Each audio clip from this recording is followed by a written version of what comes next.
This is Health UnaBASHed, broadcasting live on Healthcare Now Radio. Health UnaBASHed is a conversational platform where healthcare meets innovation. I'm Gregg Masters, co-host and executive producer, and am joined by the digital health aficionado himself, author, editor, global thought leader, and in his executive capacity, steward servant Gil Bashe. On today's menu, we're in the company of Jane Metcalfe, an American entrepreneur and businesswoman renowned for co-founding Wired magazine with Louis Rossetto and NEO.LIFE, a digital magazine focusing on the intersection of biology and technology, exploring advancements that improve, repair, and extend human life. So with no further delay, Gil, the mic is yours. Thank you for the gracious introduction. I really appreciate that. And I also appreciate the pre-show conversation. I guess you could say the virtual green room we had with our very, very, very special guest today, Jane Metcalfe. And anybody who's been involved in anything dealing with innovation for, I'm going to say for the last 25 years or so, has come across Jane Metcalfe, who really helped shape a lot of our thinking about the possibilities around innovation and technology and change and humanity. Let me just recount for people who are listening in Jane's background. Jane is the co-founder of Wired magazine. And at the height of when all of this was coming alive and we were combining technology and information and humanity, Jane was really one of the pioneers, and she's still pioneering, by the way, and we're going to talk a little bit about that. But for those of you who remember Wired and then Fast Company, all of those really important magazines and journals that shaped our minds were sort of blossoming at that point. But I want to recount for people, and then I'm going to tell you a little bit more about Jane and what she's up to and invite her into the conversation and lead us. I'd say about 5-6 years ago, I was in Boca Raton with a small group of people in a room, and we were previewing this movie called General Magic. And we were watching the movie together. If you're not familiar, this sort of predates the iPad and the iPhone and the Newton.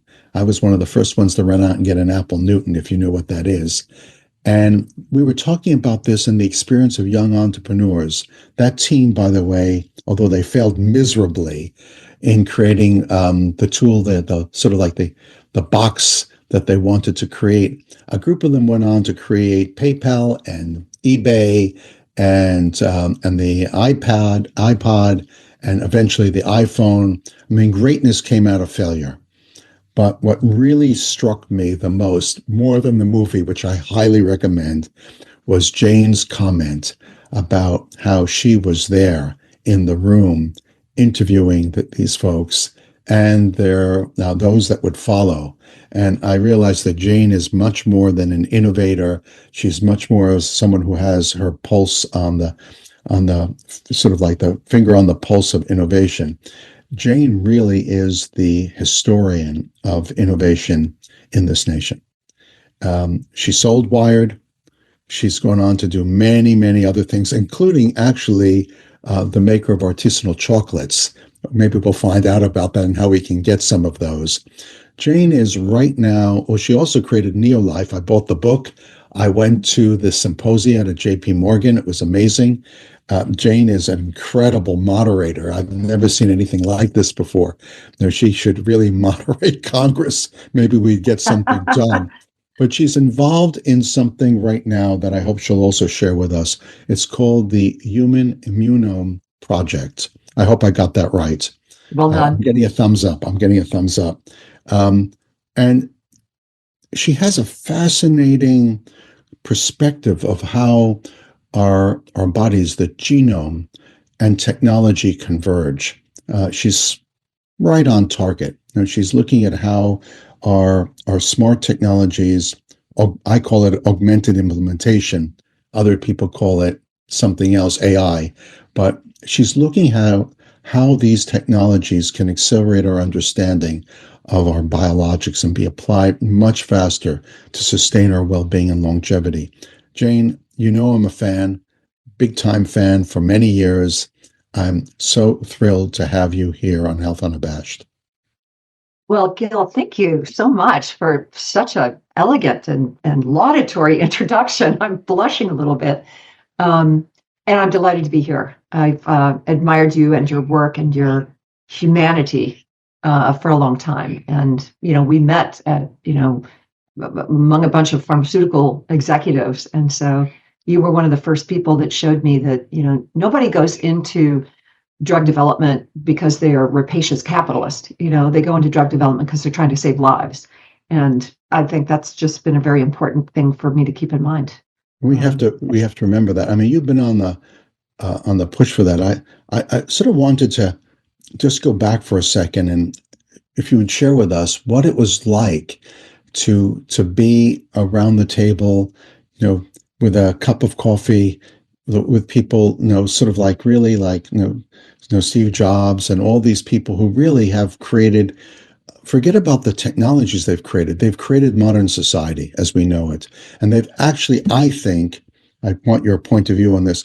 I actually think that they expanded our imagination to do great things for human health.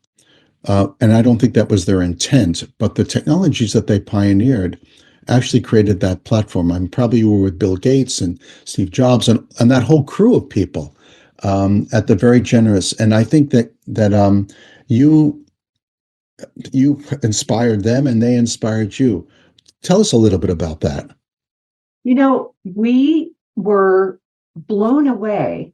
When I say we, I mean my partner, Louis Rossetto, and I were blown away by how mission driven the people we were meeting in Silicon Valley were. I remember when we went to raise money for Wired, there was an investment banking group that felt compelled to say, Louis and Jane are very commercial people because what we were talking about was changing the world, and they were like, no, they want to make money. They're going to give, if you invest with them, they will give you money back in return. But we were ourselves and surrounded by these people who, right from the start, understood how the tools they were developing was going to change the world. We helped them flesh it out, but they just instinctively knew that this was, taking the power of, product development and creation out of the hands of, these big institutions and bringing it down to the individual. It was this democratization of technology. And then the step beyond that is like, so what tools do we want to give to these creative people, and there were creative people in all these different walks of life, some in healthcare, many in like multimedia and, design and entertainment. And so many in the financial world, in the political sphere. So we understood what their power was and wanted to basically hold up a mirror to them and say, look at you, like you go, girl, look at this thing that you're building. And, and by the way, we're watching you and we're going to tell the story and we're going to keep this thing elevated. We're going to keep it focused on how do we want to tilt, the spinning of our planet? In what direction do we want to be hurtling through space from now on?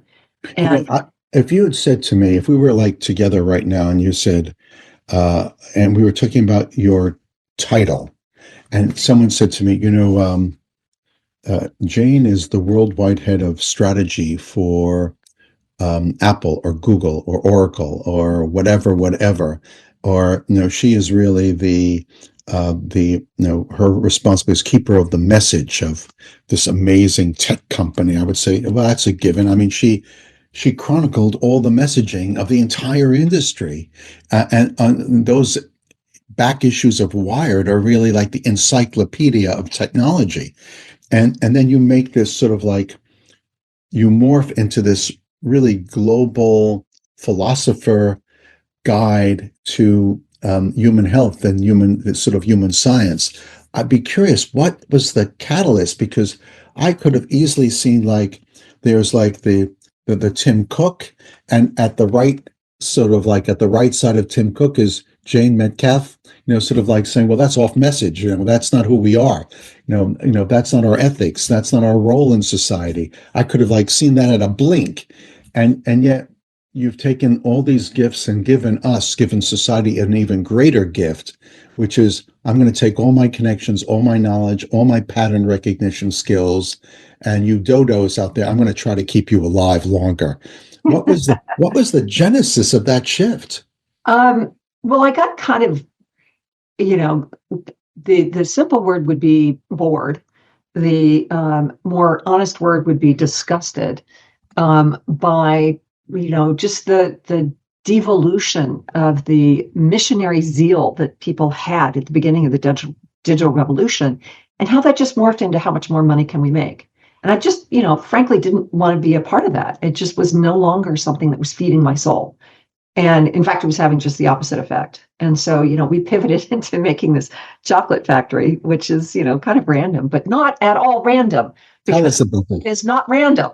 Everything happens for a very clear reason, because it got me thinking about science. It got me thinking about the science of nutrition.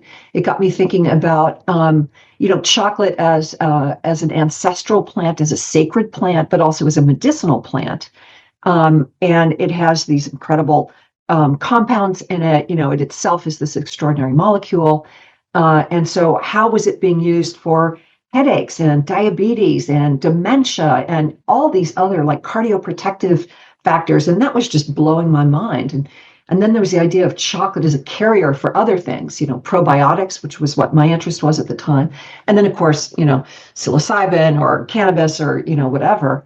And so I was deep into that. And I was also thinking about the future of food. And I was thinking about, the mind-body connection and the brain-gut highway and, the microbiome. And then I go through menopause and it's like, oh my God, I'm not Jane anymore. Like, where did my personality just go? And it's like, I thought it was just a sack of bones and tissues flooded with chemicals, and when those hormones leave, what are you left with? And I was like, oh, wow, more than half of me is like bacterial DNA, and that was another, sort of. Just dropping in, you're right on time for Health Unabashed on Healthcare Now Radio. Today, we're chatting with Jane Metcalfe, an American entrepreneur and businesswoman renowned for co-founding Wired Magazine and NEO.LIFE, a digital magazine focusing on the intersection of biology and technology, exploring advancements that improve, repair, and extend human life. Stay tuned for the rest of the story. By the way, you've just touched on something I think is so critical, the microbiome, that this head-gut connection. I think that it is the next territory of science, that Alzheimer's, that many of these diseases are really resulting in inflammation of the gut, and that our medicine, and I think that this is why you're wired. I use that on purpose. Is you have great pattern recognition skills. You're gifted, but people don't. Our medicine has become so specialized that gastroenterologists look at the GI system and neurologists look at the brain, and never the two shall meet. And so it's actually our specialization has become actually a separation of understanding the human body as an interconnected vessel. And I think you're really onto something big. I hope you'll continue to really be an advocate for that. And I certainly will put you in touch with some people, very, very important people in Japan who are really investing mightily now in the new science of the head-gut connection. But back to what you're doing right now, where I think it is extraordinary. You're kind of pushing the envelope a bit ahead of science, I feel at times. Like there's like what I'll call biomedical or biopharmaceutical industry science. And then there's Jane Metcalfe type science, which is, sort of like, I'm 2 steps ahead of all you folks. You'll catch up to me. I know it. Don't worry. Tell us about the newest project, because, and I also want to understand, how did NEO.LIFE kind of morph into what you're doing right now? Well, so I had my 3 elders, mother, father, and stepfather, who began to experience, they all hit 80, and they began to experience cognitive decline, which meant some of them were no longer taking medication, which controlled their mental state. And so suddenly I was dealing with dementia and mental illness on a fairly profound basis for end of life people, and went looking for the leading edge, the the neurologist was not very encouraging. He said, well, here's how it's going to go. And, there's nothing else to be done. And I thought, well, surely technology is disrupting this process, and what are we learning? And what's the leading edge? And who do I know? How can I intervene? It was that kind of a mentality.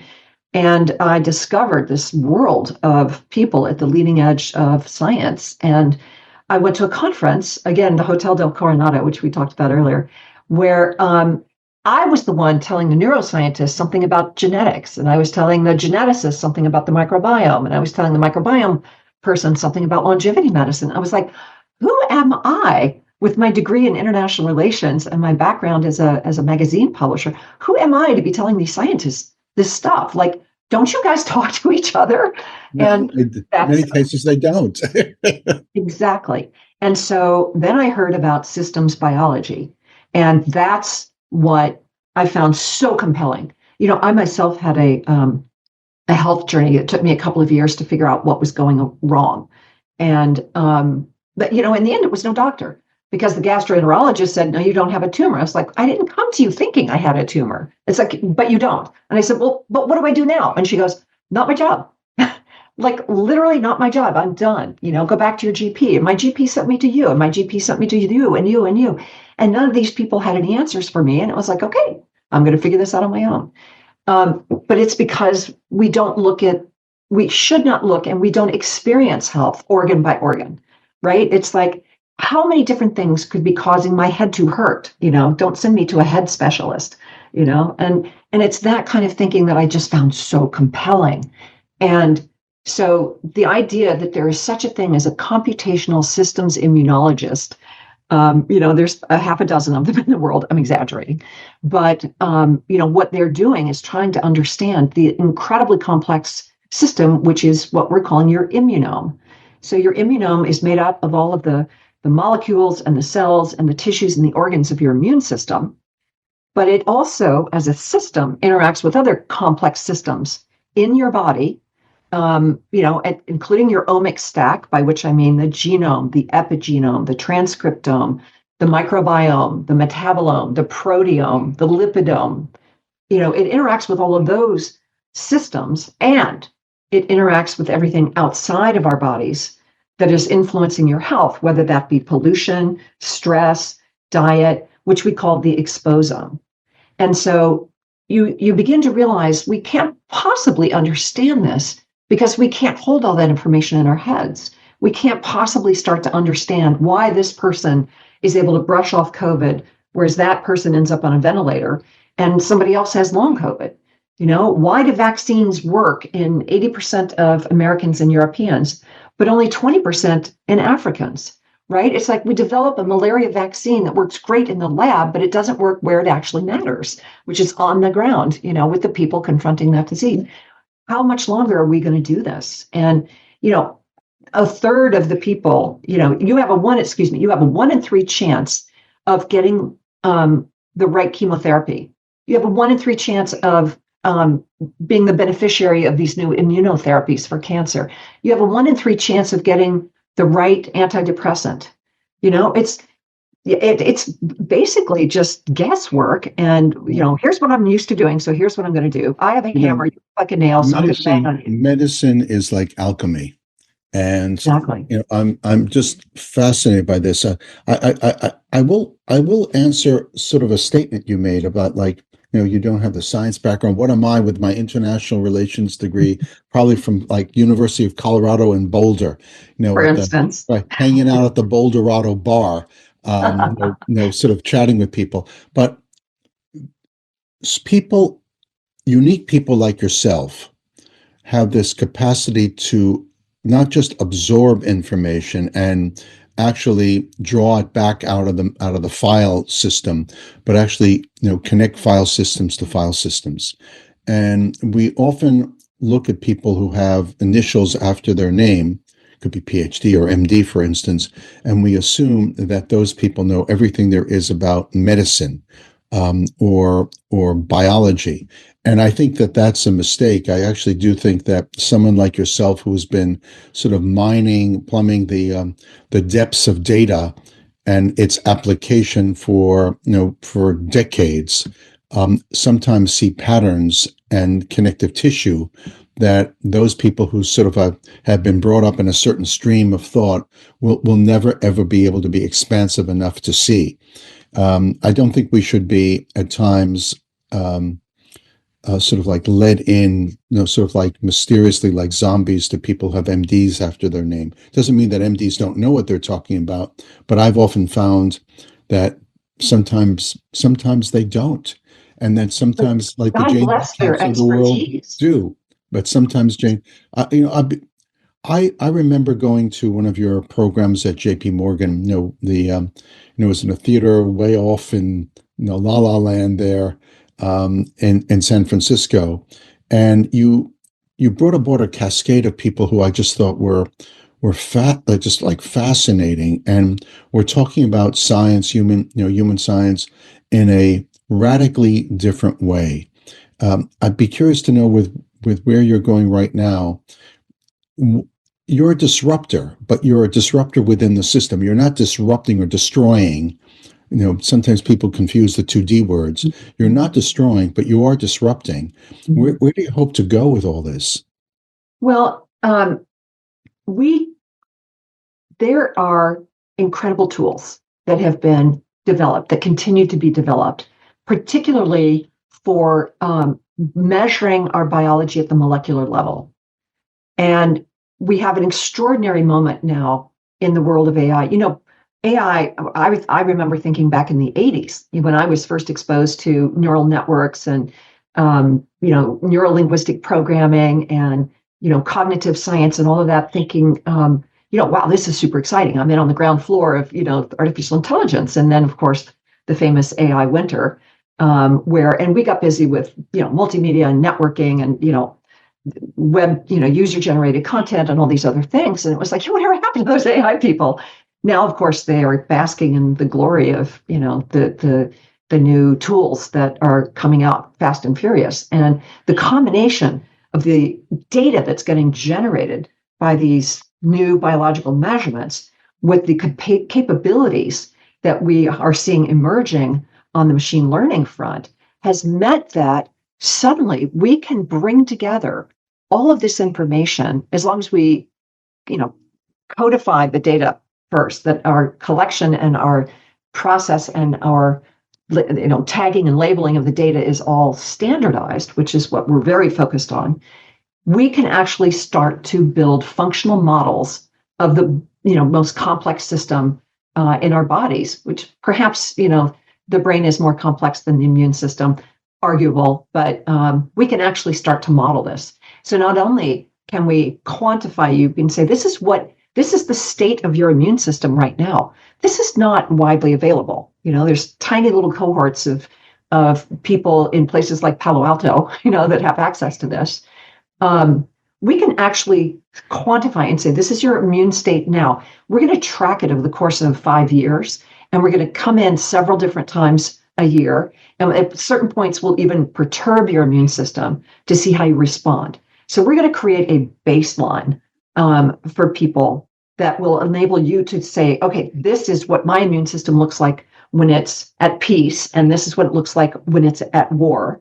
And then we're going to start to segment the global population, because right now it's just health, right? And so much of our health has been understood based on studying male mice and male humans because they're considered baseline, even though, of course, men represent less than 50% of the population. They're considered baseline because women's biology is so much more complicated. And so because it's so complex, we're just trying to understand the simplest thing. So rather than call it baseline, we could call it simple. But it doesn't respond to. It's not the first time I've been called simple. Not no personal offense intended. I want to just recount. I know that this is a humanistic passion of yours, that you're sort of driving to improve humanity's lot, the human condition. I believe, if I heard you correctly, that this is sort of like a massive global sort of cost recovery effort. This is, you're doing this for the sake of society. Is that accurate? We want this to be the next great human achievement. to decode the human immunome, to explain why some people get sick, some people die, why some people respond poorly, help people understand what a normal range would be for all these different populations. And I say population because you can't just say, if you have this race, this gender, this age, and this socioeconomic background, you're going to respond in this way, because that's not how it works. So we're going to identify these different cohorts throughout the world by sampling the population. 75% of the people we're going to sample will be in low and middle income countries, because that's the way population is distributed. So once we sample this, we build this database, we create this standard for talking about and comparing data of individual immunomes. Then we will be able to start to say, this is within or outside the range of normal for this cohort, right? We'll be able to identify new biomarkers of disease. We'll be able to identify new druggable targets. We'll find populations for whom existing medicines aren't effective. We will transform the way we think about health and practice medicine. Because right now you can't go into your doctor and say, hey, doc, how's my immunome? Your doctor does not have the tools. And even if we gave them all of these tests that we're going to be doing, they don't have the analysis, they don't have the interpretation. And on top of that, they certainly don't have the prognosis or the next intervention, because the data doesn't exist. And I have a feeling, Jane, you're going to, like, your proclamations are going to become our reality. Absolutely. You just have, you're a force of nature. There's a part of me that was saying to myself, boy, why hasn't Stanford, snatched up Jane and made her a professor of something or other, just for the sake of it, of elevating their reputation? I want to thank you a ton for joining us today. So great. This was a great segment. I have to have you back again very, very soon. We have to check in visit. All right. I love that. Absolutely. Jane, Of course. cannot thank you enough. This was not just illuminating, it's inspiring. It leaves me with great hope. You'll have to come back again. And Gregg, as always, my thanks. Thank you so much. And that, dear listeners, is the last note for today's melody. A huge thank you to our worldwide audience for tuning in. And tip of the hat to our very special guest, Jane Metcalfe, an American entrepreneur and businesswoman renowned for co-founding Wired Magazine and NEO.LIFE, a digital magazine focusing on the intersection of biology and technology, exploring advancements that improve, repair, and extend human life. Do follow Jane's work via www.NEO.LIFE.com. Health Unabashed streams live 3 times a day on Healthcare Now Radio, Monday through Friday at 10:30 a.m., 6:30 p.m., and 2:30 a.m. Eastern, and that's 7:30 a.m., 3:30 p.m., and 11:30 p.m. Pacific. Stay social with Gil and me on Twitter via Gil_Bashe, and that's BASHE, and Gregg Masters MPH, and that's Gregg with 2 G's. And don't forget to give your tweet some zing with our hashtag HealthUnabashed. Until we meet again, pursue your passion for better health and with no apologies.